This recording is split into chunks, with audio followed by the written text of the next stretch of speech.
Talk number 029. Why we have a safety program. Let's talk about our safety program and why we have it. We don't put up safety posters to decorate the plant or to entertain you. We don't install machine guards to please some safety engineer. We don't hold safety meetings to give you a break from work or to annoy you. We do all these things because they are beneficial for everyone. Here's what I mean.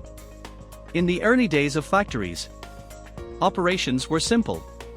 A water wheel or steam engine, powered belts and shafts, and machines moved slowly.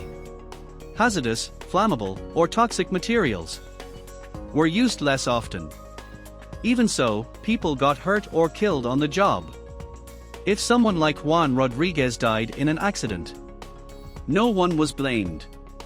It was called bad luck. His family was left to deal with the loss alone. But over time, people realized that accidents and fires could be prevented. Then came laws that put responsibility directly on employers.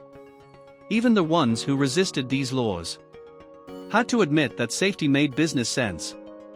Accidents were costing them good workers, lost production, expensive training for new hires, damaged equipment, wasted materials, and most of those losses can't be insured.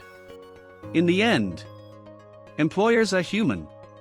They don't want to see people get hurt. That's why they chose to take safety seriously. Today, safety work has three main parts: education, engineering, and enthusiasm. First comes education. Before a workplace becomes safe, everyone, from the top down, must believe that injuries and fires can be prevented. Everyone must be trained to do their job safely. Second is engineering. Machines, operations, and processes are reviewed to find the safest way to get the job done. Engineering includes machine guards, building design, safe methods of work. The third part is enthusiasm. Everyone in the company must care about preventing injuries and fires just as much as they care about producing quality work at low cost. There's something strange about injuries. Sometimes a worker gets hurt doing a task he's done for years. Then the investigation shows he's always done it unsafely. He just never had all the risk factors line up at the same time. That's why we keep talking about safety. That's why we issue warnings. Each of us thinks an accident won't happen to us. But we all know, if someone keeps doing unsafe acts, an injury will happen sooner or later.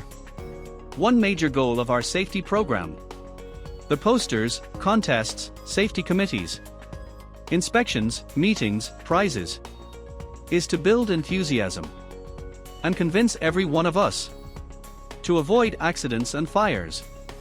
So far we've talked about the company's role. Now let's talk about the worker's role. In the end, the worker is the one who loses the most if safety isn't practiced.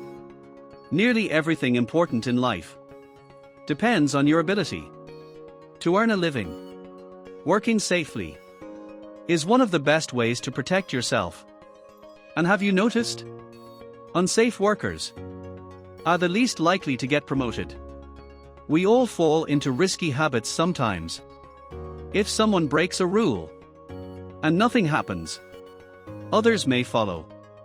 The hardest part of safety is getting everyone to want to follow the rules and build the habit of safe work. That's where enthusiasm comes in. Our safety program exists to remind us to do everything we can to protect ourselves and protect one another. That's why we have a safety program.